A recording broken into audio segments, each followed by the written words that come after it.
I need y'all to answer a couple of questions for me. So as I'm getting ready to go to bed, I'm just strolling through my news feed. Just after I get through the journaling and just going through my news feed, right? So I had just so happened to into a podcast where they was interviewing somebody who was talking about Marjorie Harvey, Steve Harvey's wife, and they was talking about her and her daughter, and they was talking about them being a gold digger. So here's my question: is there something wrong with being a gold digger?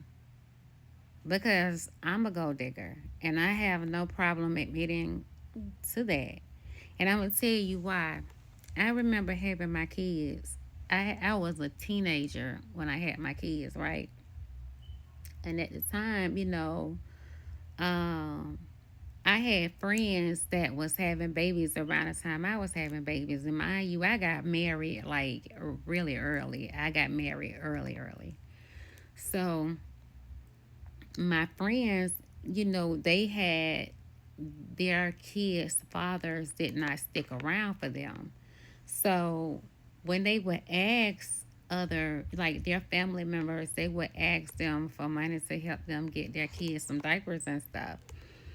And the first thing people would say to them is, "Where the daddy at? Why the daddy ain't help you pay, for what they need? Where the daddy at? Why the daddy ain't helping you?"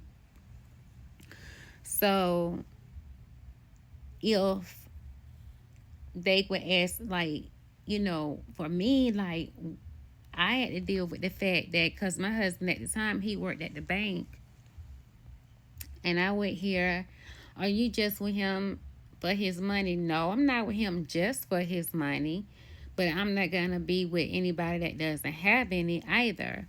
So I got called an opportunist and a gold digger. So, okay. And I look at it like this: there's two types of gold diggers. You got productive gold diggers and you got non-productive gold diggers. The non-productive gold diggers will take the money and go and spend it recklessly and do not care what happened to anybody, and after they have bankrupt that person, they go on to the next person and bankrupt them. That's a reckless gold digger, and that's a non-productive gold digger. The productive gold digger is gonna take the money and gonna level up.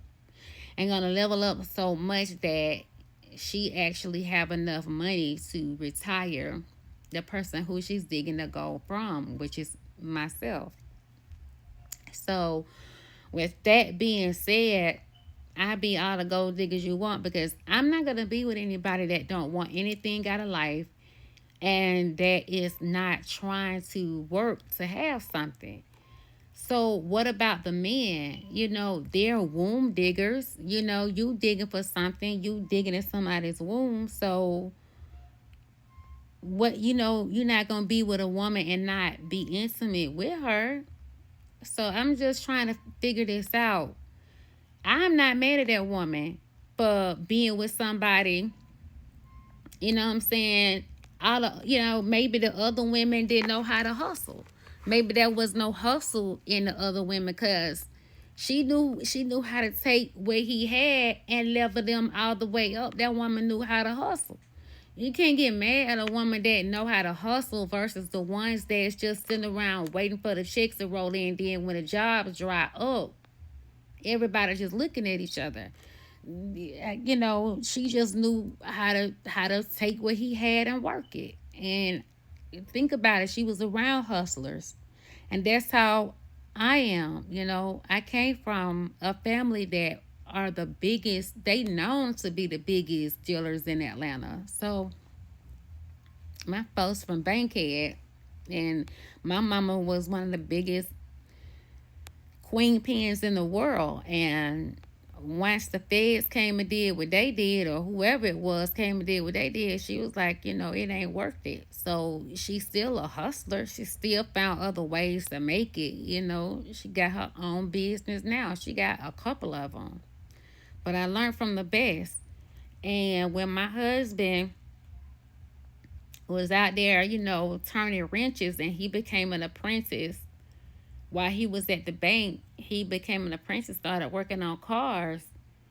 Um, and he was trying to, do it on the side. I'm like, now we gonna turn this into a real roadside service company. So I helped my husband to manage that company, and then we took that and started to invest in my music career.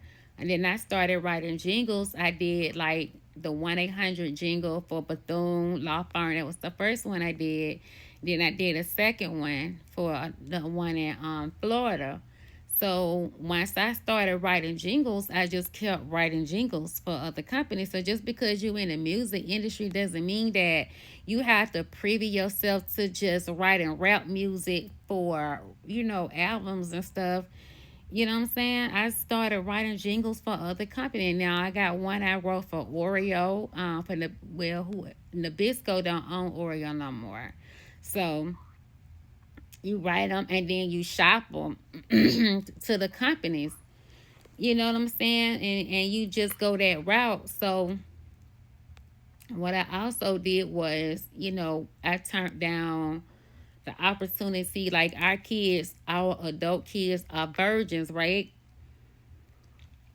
And they pride themselves on that. So I'm like, y'all 5 spoiled entitled virgins. So I'm like, they got a little ring to it. So when we had a meeting, had a couple of meetings with people about, taking a show and putting it on TV, on TLC and all that stuff. But then when they started talking about my kids going in the room, talking to them behind closed doors and like, tell me what it is you want me to know, and you ain't gonna tell your mom and your daddy the devil is a liar.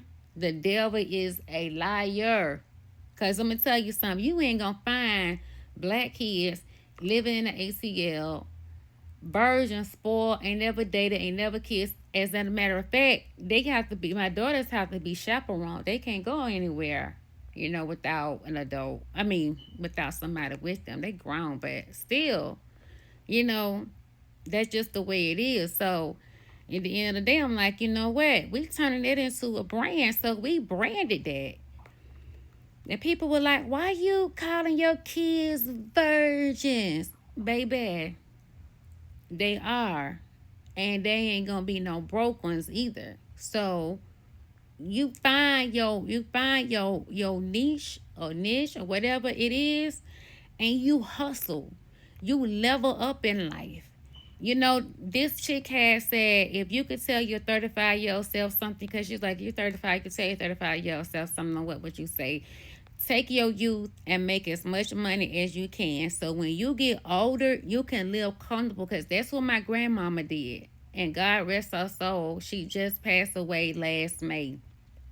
And my granddaddy was a brick mason back in like the 60s and stuff. And that man made buku money. And he had a third grade education. And when he passed away, he left a pension and everything for her. She was able to live comfortable. That lady lived comfortable. She had a bed to take her up, and it's like kind of bed like we got, but ours is a king side bed, and it's a craft. What is it? One of them. It's not a craftmatic bed, but it's one of them double beds me and hubby got. But anyway, she had all that furniture. I mean, expensive furniture and everything. But ain't nothing wrong with being no gold digger. As long as you be a productive gold digger, dig, baby, dig. And I tell my daughters the same thing. God loving, God fearing, and make sure bro have some bread. Cause ain't nobody finna struggle. Ain't nobody finna suffer. You wanna suffer, you can suffer by yourself. You know, don't nothing come to a sleeper but a dream. Like my mama used to tell me, baby, you gotta get up. She was like, excuses is just like a butt. Everybody got one. She was like, you gotta get up and do what you gotta do. So I live by that motto, and we got out here and we hustled and invested and came up. I even invested our tax returns. So every year we got them. Invest, invest, invest. So ain't nothing wrong with being no gold digger. Gold dig, baby. Dig, baby. Dig.